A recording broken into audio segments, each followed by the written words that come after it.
Eclesiástico, capítulos 31 al 33. La moderación. Vamos a hablar de la moderación. ¿Y qué es exactamente la moderación?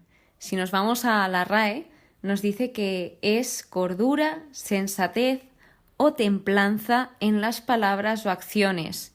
Para mí, la moderación es evitar el exceso, el saber hacer las cosas en su justa medida, porque hay límites y si se sobrepasan esos límites, pues pueden ser perjudiciales. Por ejemplo, en mi caso, hablemos de la comida. Yo sé que me gusta muchísimo comer y yo podría comer muchísimo más de lo que necesito, pero ¿qué consecuencias tiene esto? Que luego seguramente tenga un dolor de barriga tremendo por la sobrecarga de alimentos que hay en mi estómago.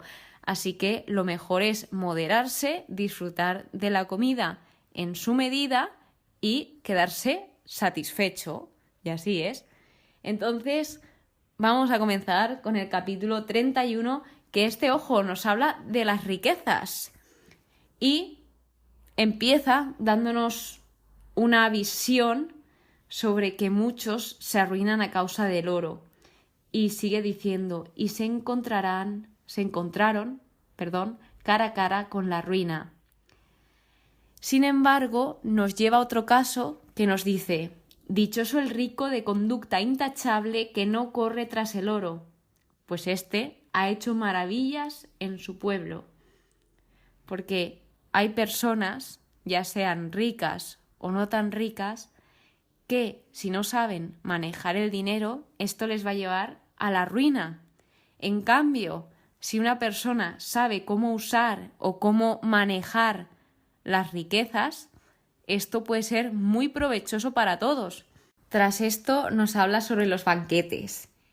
Y en el versículo 15 nos dice algo que es: juzga al prójimo como a ti mismo y reflexiona siempre antes de actuar. Si nos vamos a la primera parte, juzga al prójimo como a ti mismo, se refiere a la empatía, a tratar a los demás como nos gustaría que nos tratasen a nosotros. Y así te aseguro que poco a poco, si empezásemos a tratar a los demás como nos gustaría que nos tratasen a nosotros mismos, todos seríamos muchísimo mejores personas. Luego ya mete el comer con educación, el moderar el estómago. Dice, a estómago moderado, sueño saludable, se levanta temprano y tiene dominio de sí. Sin embargo, el hombre insaciable tiene insomnio, tiene vómitos, cólicos. Estos son algunas de las consecuencias que puede tener tanto un lado como el otro. Así que se nos invita a que en todo lo que hagamos, que seamos moderados y así no cogeremos ninguna enfermedad. A tener moderación tanto en las comidas como en las bebidas, porque también nos habla sobre el vino. Nos habla que a muchas personas, como al oro, que hemos visto, también les ha perdido el vino. Entonces se nos habla el beberlo con medida, qué consecuencias tiene y qué consecuencias tiene beberlo con exceso. Nos habla de la embriaguez, que la embriaguez es el exceso de bebida, y nos dice que ésta enfurece al insensato hasta hacerle caer, debilita sus fuerzas y le ocasiona heridas. Y esto es verdad, porque cuando empiezas a perder el conocimiento, pues haces cosas que tal vez te arrepientas o cosas que tú mismo no harías o perjudicas a alguna persona porque como, entre comillas, no te enteras, pues puede traer graves consecuencias. Así que en todo momento es invitación a moderación y prudencia. Este capítulo lo que está haciendo es ofrecernos consejos sobre cómo vivir una vida equilibrada, que esto también tiene mucho que ver el equilibrio con la moderación, diría que es casi que lo mismo, y además de cómo vivir una vida equilibrada, también cómo vivir una vida sabia, porque si sabemos poner ese equilibrio, esa moderación, seremos bastante sabios de saber decir hasta aquí. Y luego saber reconocer la generosidad de Dios, saber dar gracias por lo que tenemos, ser agradecidos. el capítulo 32 trata sobre los banquetes y me encantó el primer versículo que dice: si presides la mesa, sé uno más entre todos, atiéndeles primero y luego siéntate. Y esto dice muchísimo de las personas. ¿Qué más cosas nos está enseñando? Pues cuándo hablar, cuándo debemos hablar y cuándo debemos de callar. Se nos da otro consejo que es: resume tu discurso, di mucho en pocas palabras, sé como quien sabe y al mismo tiempo calla. Saber en qué momento hacer cada cosa. Y el versículo 9, que es importantísimo porque es uno de los grandes fallos que comete el ser humano, es: si otro está hablando, no hables tú también. Esto pues es complicado, es un trabajo, pero poquito a poco. Y sobre todo nos dice en el versículo 13: bendice a tu Creador, al que te colma de sus bienes. El temor de Dios. Del temor de Dios también se habla aquí. Se habla sobre unos consejos que se nos están dando y sobre confiar en nosotros mismos, sobre confiar en la ley, en los mandamientos y sobre confiar en Dios. En cuanto a confiar en nosotros, esto es una invitación a confiar en nuestras capacidades, en la capacidad para tomar decisiones éticas y en este caso, como estamos hablando en este contexto bíblico, y en cumplir los mandamientos, en que no menospreciemos nuestro valor, que no menospreciemos nuestras habilidades, sino todo lo contrario, sepamos reconocer nuestros valores y sepamos decir: oye, yo soy bueno en esto, a mí se me da bien hacer esta cosa, y confiar en nosotros. Entonces, en resumen, este capítulo nos está enseñando a cómo vivir una vida sabia y piadosa con un enfoque en la búsqueda de sabiduría y el respeto hacia Dios y a los demás.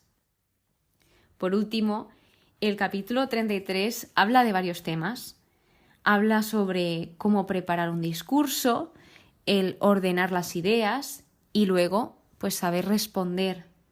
Habla sobre los contrastes en la creación, de que hay unos días en que Dios los ensalzó y los santificó y otros días los hizo ordinarios. También nos habla de los hombres por estas vías, por estos aspectos. Y luego, así como curiosidad, en anteriores capítulos hemos visto el tema de te están vigilando, te están observando. Pues aquí hasta el mismo autor dice: también yo, el último, he estado vigilando. Porque observar es importante. No os digo que estéis todo el día fijando la mirada en algo y no quitéis la mirada de ahí, pero sí que es verdad que deberíamos, por ejemplo, en mi caso, yo debería ser más atenta. Me cuesta mucho observar. Es algo que, como que incluso hay veces que me da pereza, pero es algo que estoy mejorando, que estoy poniendo mi empeño, y es eso, pues todo tiene su proceso y poco a poco.